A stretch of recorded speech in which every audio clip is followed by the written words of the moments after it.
Hello, my name is Mia Raymes, and this is my senior project for the Department of Theater, Film, and Creative Writing at Boise State University. Welcome to Breeching the Stage, a performance of Twelfth Night monologues and analysis.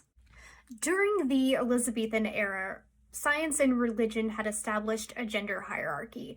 Medical science relied heavily on Roman philosophers to understand the human body. The ideal that these Roman philosophers held was that women were considered to be incomplete or unfinished males because of the lack of heat that would have otherwise allowed them to develop the male appendage. Under the ruling of King Henry VIII, biblical values governed and established this strict binary between the female and male genders. Deuteronomy 22:5. A woman shall not wear a man's clothing, nor shall a man wear a woman's cloak, for whoever does these things is an abomination to the Lord your God. It is this line from the Old Testament that cross-dressing becomes prohibited, right? So cross-dressing was punishable during this time because it was considered to be a perversion of masculinity and a sign of sexual and moral degeneration. And yet Shakespearean theater was built upon it. Shakespeare had written his plays for the all-male theater companies that existed during his time, and these all-male players would embody and portray female characters on stage. Women on stage was merely a concept. On a social level, women were expected to be subservient, to get married, to bear children. It was not until under the ruling of King Charles II that women were finally legally allowed to perform on stage. And nearly 300 years later, after Shakespeare's time, Sarah Bernhardt made her groundbreaking performance as Hamlet in 1899. It was her performance as Hamlet and the idea of a pants roll that inspired me to do my own gender exploration through 6 characters from William Shakespeare's Twelfth Night. But what is a pants roll? Well, the pants roll serves as armor or even a mask for protection and obscurity. Within the confines of these pants, female characters have the potential to become more empowered in ways that they could not otherwise when they are presenting themselves fully as females. It is the breeches that Viola wears in Twelfth Night that allow her to become tangled into the knot that she cannot untie. I left no ring with her. What means this lady? Fortune forbid my outside have not charmed her. She made good view of me, indeed so much that methought her eyes had lost her tongue. For she did speak and starts distractedly. She loves me, sure the cunning of her passion, invites me in this churlish messenger. None of my lord's ring, why he sent her none. I am the man, if it be so as 'tis. Poor lady, she were better love a dream. Disguise, I see thou art a wickedness, wherein the pregnant enemy does much. How easy is it for the proper false in women's waxen hearts to set their forms? Alas, our frailty is the cause, not we. For such as we are made of, such we be. How will this phage? My master loves her dearly, and I, poor monster, fond as much on him, and she, mistaken, seems to dote on me. What will become of this? As I am man, my state is desperate for my master's love. As I am woman, now alas the day, what thriftless sigh shall poor Olivia breathe? Oh, time, Thou must untangle this, not I. It is too hard a knot for me to untie. The bulk of the verse lines in this speech follow the rhythm of iambic pentameter, the 10 syllables that are in the verse line, following the da-dum, da-dum, da-dum pattern, which are the stressed and unstressed syllables. However, there are 4 verse lines that end in feminine endings, which means that the last syllable is an added syllable, so it makes it 11, and it falls in the unstressed position. For example, I left no ring with her, what means this lady? She loves me sure, the cunning of her passion. How will this phage? My master loves her dearly. This is a sign that there is a deep internal struggle that is happening within the character when the rhythm falls out of the iambic pentameter. All of these verse lines are surrounded with the context of Olivia falling for Viola's male guise as Cesario, and how Orsino only has love for Lady Olivia. They heighten Viola's emotional response to these dramatic circumstances and add to the pressure of her guise becoming a huge obstacle for her. Let's look at the argument that Viola is trying to make when she states, Disguise, I see thou art a wickedness, wherein the pregnant enemy does much.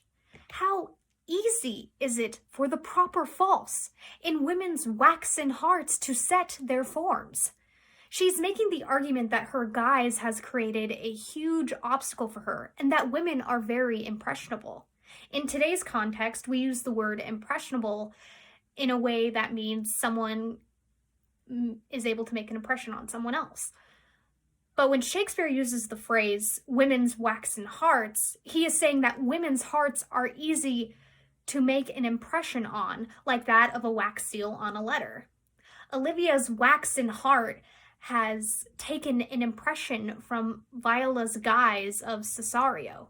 Viola's action in this speech is to solve the problem of Olivia falling for her guise.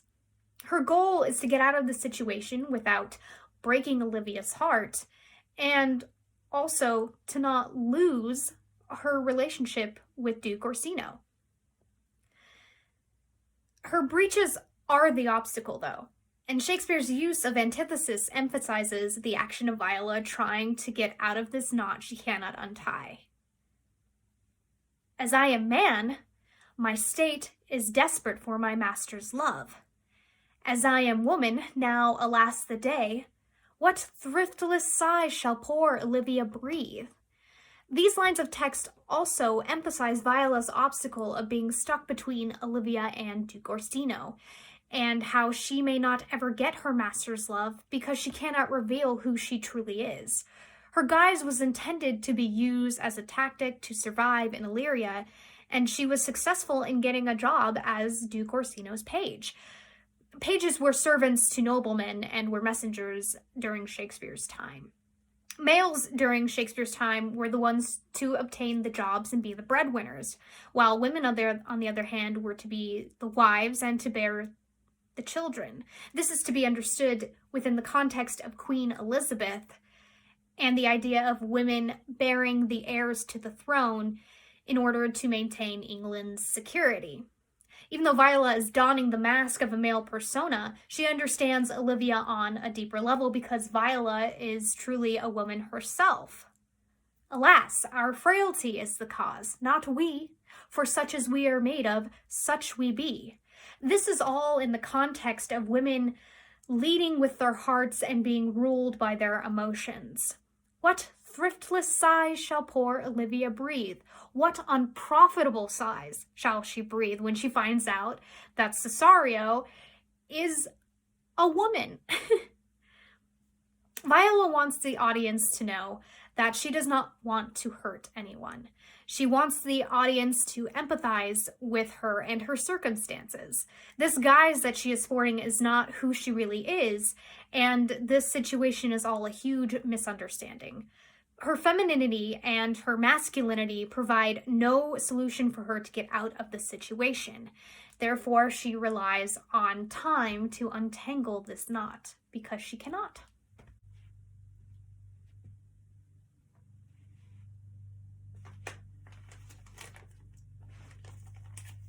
Daylight and champagne discovers not more. This is open. I will be proud. I will read politic authors. I will baffle Sir Toby. I will wash off gross acquaintance. I will be point devise the very man. I do not now fool myself to let imagination jade me, for every reason excites to this, that my lady loves me. She did commend my yellow stockings of late. She did praise my leg being cross-gartered. And in this she manifests herself to my love. And with a kind of injunction drives me to these habits of her liking. I thank my stars, I am happy. I will be strange, stout, in yellow stockings and cross-gartered, even with the swiftness of putting on. Jove and my stars be praised. After reading the forged letter, Malvolio has made the discovery that Lady Olivia loves him. This is quite interesting because Malvolio is the head servant to Lady Olivia. When looking at the dynamic of this relationship in the context of Shakespeare's time and the Elizabethan era, a countess falling for her head servant does not fall under any norm whatsoever. And this context makes the speech that Malvolio is giving even more tragic, especially later in the play when he makes a complete fool out of himself in front of Lady Olivia and the other servants. Olivia is like the Queen Elizabeth of her household, and she has given very specific instructions for Malvolio to follow in order to prove that he reciprocates the love that she has for him. The argument that Malvolio is trying to make in this speech is that he is willing to do anything to prove that he is the perfect man for her and to prove his love to her. I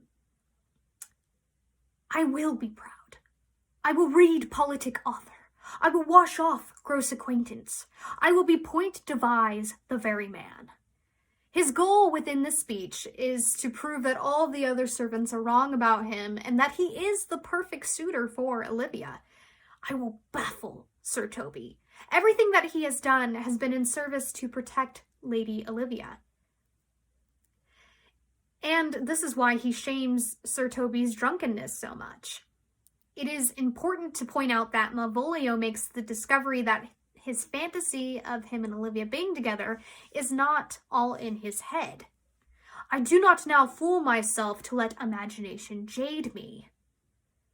For every reason excites to this, that my lady loves me. The language in this speech that Shakespeare has used in creating a high status for Malvolio, which is ironic because he is a servant to Olivia. He is essentially hyping himself up throughout the speech, and this results in a flood of overconfidence for his character emotionally. There's a strong sense of competitiveness that is rooted within the language of the speech, especially when Malvolio is listing exactly what he will do to prove his affection, and the repetition of the phrase, I will, I will, I will. And this competitiveness is also rooted within the male gender and how they are behaviorally when it comes to women. They are competitive over women. And Malvolio is exhibiting this throughout the whole speech. Another interesting thing that I want to point out about this speech is that it is in prose. It is quite different because it is less intimate with emotion compared to verse. It is almost as if prose is the more masculine form of Shakespeare's text because it is more guarded and more logical. I do not now fool myself to let imagination jade me, for every reason excites to this. Malvolio's speech is structured completely with logic. For example, just to paraphrase, he's saying, "This is as clear as day. My lady complimented me about this and that, and as long as I smile and do this, she will know my love is true." Oh, by your leave, I pray you. I bade you never speak again of him. But would you undertake another suit? I had rather hear you to solicit that than music from the spheres. Give me leave, beseech you.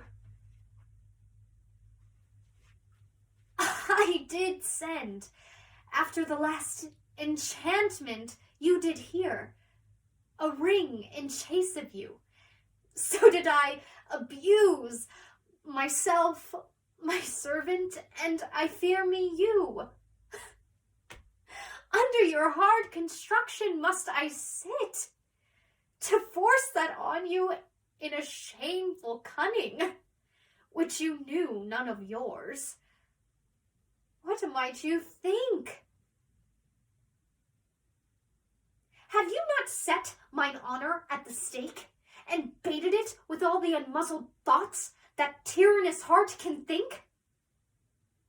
To one of your receiving, enough is shown. A cypress, not a bosom, hides my heart. So let me hear you speak. Olivia's goal within this speech is to figure out if Cesario reciprocates her affection that she has for him. And the action that she is performing is opening up her heart. The verse lines in this speech mostly follow the rhythm and pattern of iambic pentameter.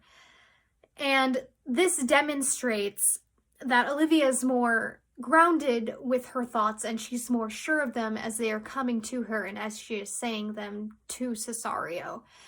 And they also demonstrate her vulnerability with her honesty. For example, give me leave, beseech you I did send, after the last enchantment you did hear. Myself, my servant, and I fear me you. She ultimately wants Cesario to open up to how he truly feels about her. Enough is shown. A cypress, not a bosom, hides my heart. So let me hear you speak. Her active pursuit of Cesario in the speech is interesting when looking at it through the historical context of Shakespeare's time and the Elizabethan era. She is like Queen Elizabeth. And again, we are seeing a relationship dynamic between someone of high social and economic status and someone that is a servant. This creates an obstacle for her in terms of what others would think of her being in love with Cesario because he is not in equal status with her. Women during the Elizabethan era also had suitors chosen for them, and Olivia's pursuit would be considered a little too independent of an action for her sex, right? But Olivia feels a genuine connection with Cesario. This connection occurs because Cesario is actually Viola and a female and understands how Olivia's mind and emotions operate. This is why she is so determined to win him over, because he is the first man she has felt a genuine connection with and has felt genuine love towards, unlike with Duke Orsino. Like all the other characters in this play, she wants that pure love and that genuine connection. Olivia actually wears her own guise at the beginning of the play when she dons the veil to mourn the death of her brother. But she removes that veil when Cesario describes what he would do if he loved her. And this is what Twitter pated her. And this allows her to become emotionally available and vulnerable with him. This is the air. That is the glorious sun. This pearl she gave me, I do feel it and see it. And though 'tis wonder that enwraps me thus, yet 'tis not madness. Where's Antonio then? I could not find him at the Elephant. His counsel now might do me golden service. For though my soul disputes well with my sense, that this may be some error, but no madness. Yet doth this accident and flood of fortune so far exceed all instance, all discourse, that I am ready to distrust mine eyes and wrangle with my reason that persuades me to any other trust but that I am mad? Or else the lady's mad. Yet, if 'twere so, she could not sway her house, command her followers, take and give back affairs and their dispatch with such a smooth, discreet, and stable bearing, as I perceive she does. There's something in it that is deceivable. But here the lady comes. Sebastian wants to know that he is not going insane over this flood of fortune that has been bestowed upon him. He wants the audience to know that he is not insane. And his goal is to open up his heart and his mind to the potential relationship between himself and Lady Olivia, and to prove that he is not insane. This is the air. That is the glorious sun. This pearl she gave me, I do feel it and see it. The obstacle for him in this speech is that his soul is disputing with his sense. And the antithesis in this verse speech demonstrates this. And though 'tis wonder that enwraps me thus, yet 'tis not madness. That this may be some error, but no madness. We have wonder and madness, soul and sense, error and madness, accident and fortune, instance and discourse, and eyes and reason being pitted against each other through the mechanism of Shakespeare's antithesis. We see this fighting dynamic of masculinity and femininity with how Shakespeare has written this text for Sebastian. The masculinity that Sebastian showcases within this monologue is through his choice of words and through how pragmatic he is. Yet doth this accident and flood of fortune so far exceed all instance, all discourse, that I am ready to distrust mine eyes and wrangle with my reason that persuades me to any other trust but that I am mad. On the flip side, the feminine endings also showcase the emotional vulnerability that we tend to see more from the female gender. For example, and wrangle with my reason that persuades me. At the end of this speech, his soul, his emotions, his heart win the battle against his sense, his logic, and his mind and his heart both open up to the potential with Lady Olivia. And the femininity of letting these emotions take control and drive his further action is the feminine aspect of this speech. But here the lady comes. The contrapuntal quality of the rhythm also elevates the battle between soul and sense, with some of the verse line endings being feminine and some following the iambic pentameter. that I am ready to distrust mine eyes, and wrangle with my reason that persuades me to any other trust but that I'm mad. He knows that opening his heart up to this relationship with Olivia will bring him security in that he will gain social status, wealth, and love. He can finally move on from the death of his sister Viola. His masculinity is shown through his logic, not physically through his muscles. Orsino, noble sir, be pleased that I shake off these names you give me. Antonio never yet was thief or pirate, though I confess on base and ground enough.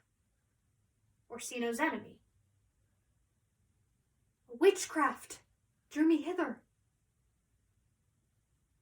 That most ingrateful boy there by your side, from the rude sea's enraged and foamy mouth, did I redeem.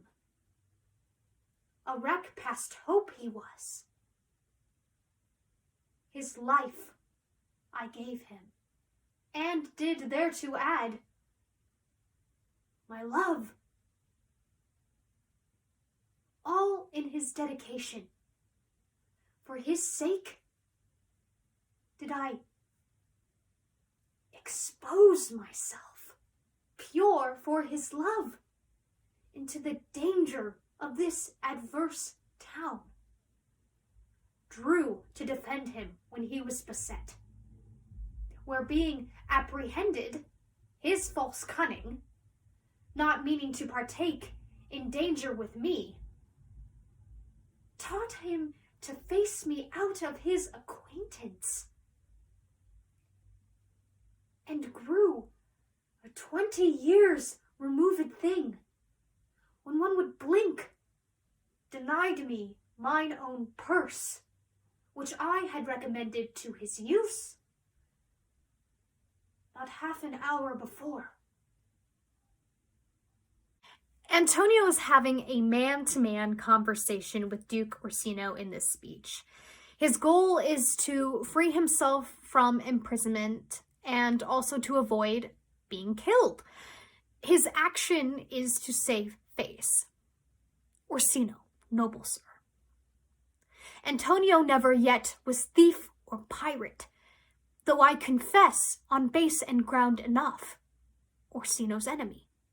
A witchcraft drew me hither, that witchcraft being Sebastian. The obstacle for him in the speech is that Cesario, who Antonio thinks is Sebastian, is not backing him up and is not helping him out of the situation. He acknowledges Orsino and his nobility, and that his past actions towards him have occurred for good reason. His argument is that he is noble as well, because of his undying commitment towards Sebastian. He is not the thief or pirate that Orsino has labeled him as, and Antonio is this tough, masculine pirate, and throughout this speech we see him let down his guard by becoming emotionally vulnerable through his description of Sebastian's betrayal and through his confession of his love that he has for Sebastian. His life I gave him, and did thereto add my love. All in his dedication, for his sake. He uses multiple adjectives and qualifiers as he is describing his situation and as he is figuring out why Sebastian would betray him like this. It's like him solving a difficult math problem. None of this is adding up for him. That most ungrateful boy, from the rude sea's enraged and foamy mouth, my love without retention or restraint, into the danger of this adverse town, These qualifiers also highlight his emotional vulnerability as he is trying to find the exact words to complete his thoughts. The scansion also provides a way for the audience to hear the emotional vulnerability of letting his masculine guard down. Antonio never yet was thief or pirate, feminine ending. Or C knows enemy, a witchcraft drew me hither, feminine ending. Also that emotional vulnerability. That's the more feminine aspect of Antonio's character. And he is the only character in the play to have romantic love towards another character of the same sex, which is a big no-no in Elizabethan times. Puritan values strongly defined societal and gender norms, and they were against homosexuality. And Antonio is exposing himself to the potential of death through his confession of his pure love for Sebastian. Did I expose myself pure for his love? Into the danger of this adverse town, drew to defend him when he was beset. Why should I not, had I the heart to do it? Like to the Egyptian thief at point of death, kill what I love, a savage jealousy that sometimes savors nobly. But hear me this, since you to non-regardance cast my faith, and that I partly know the instrument that screws me from my true place in your favor, live you the marble-breasted tyrant still. But this, your minion, whom I know you love, and whom by heaven I swear I tender dearly, him will I tear out of the cruel eye, where he sits crowned in his master's spite. Come, boy, with me. My thoughts are ripe in mischief.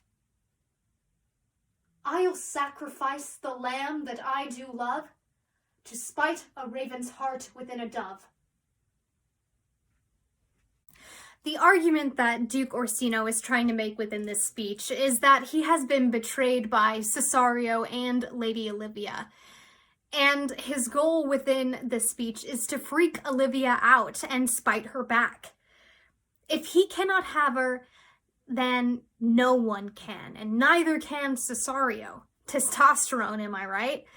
The solution for him is to kill Cesario. I'll sacrifice the lamb that I do love to spite a raven's heart within a dove.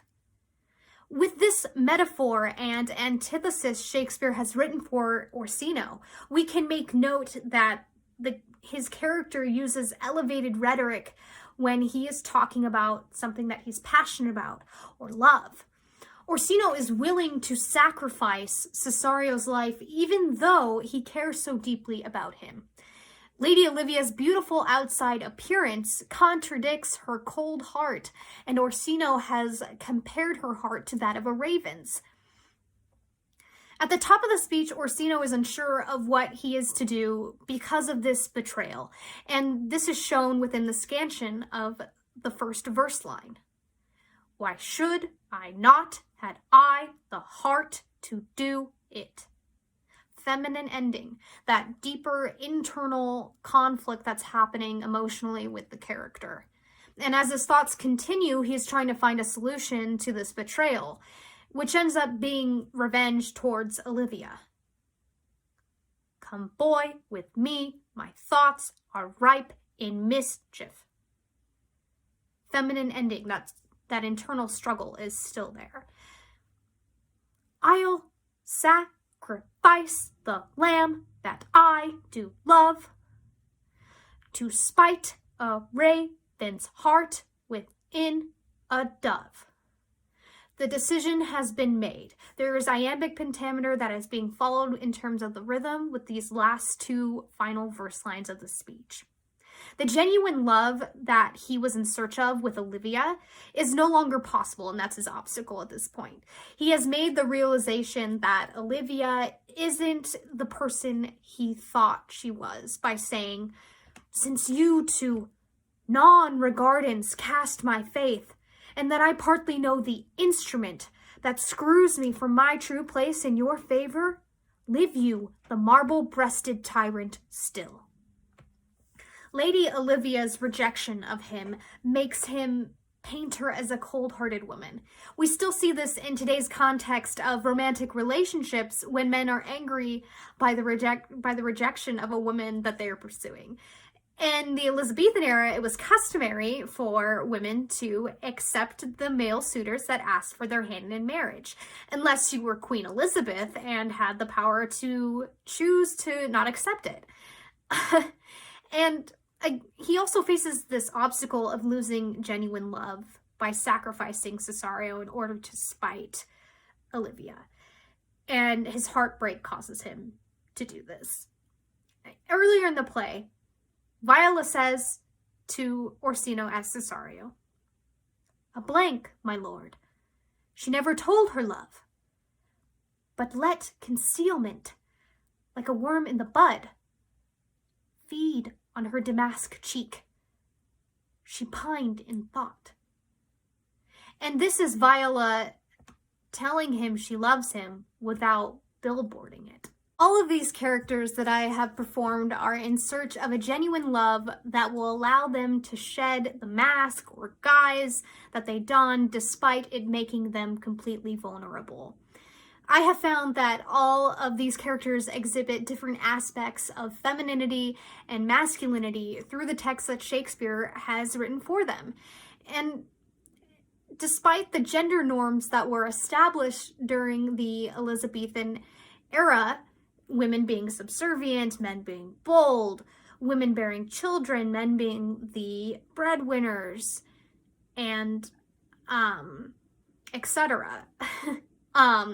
These characters managed to go against these norms that were set up in order to pursue their super objective of finding that genuine love that they all crave. We have Viola sporting the breeches and the male guise of Cesario with the pants roll, and the pants become the big obstacle for her.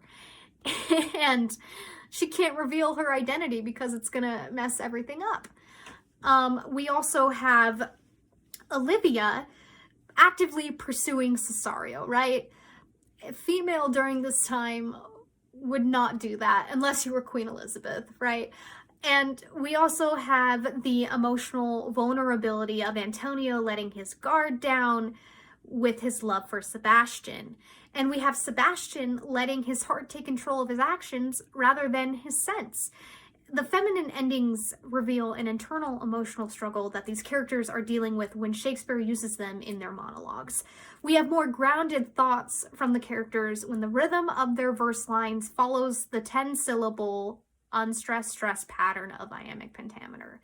It's almost as if iambic pentameter is the masculine form of these verse lines because it is logical, it has a certain structure, it's grounded, and it's more controlled emotionally sometimes. Whereas the feminine endings of the verse lines are more emotionally vulnerable. And with the replacement of the last extra syllable being in the unstressed position. But there's also a comparison of gender dynamic when looking at Malvolio's prose and the other characters' verse monologues. The prose is more calculated and less emotionally vulnerable, right? And intimate. Whereas the verse is more in the moment and emotionally vulnerable because these characters are mentally and physically trying to find the words that they are going to say next. Verse is more emotionally driven, and it reminds me of the female sex, whereas the prose is all about the strength and the structure and the point that is being made. Love makes these characters vulnerable and causes them to act outside of their gender. Looking at the gender norms that were established during Shakespeare's time and analyzing the language of the text that Shakespeare has written specifically for these characters. Shakespeare writes for the character. These things have helped me made the artistic choices that I did today when performing these monologues. Madam, I am most apt to embrace your offer. Your master quits you, and from service you done him, so much against the metal of your sex, so far from your soft and tender breeding. Since you have called me master for so long, here is my hand. You shall from this time be your master's mistress. Thank you.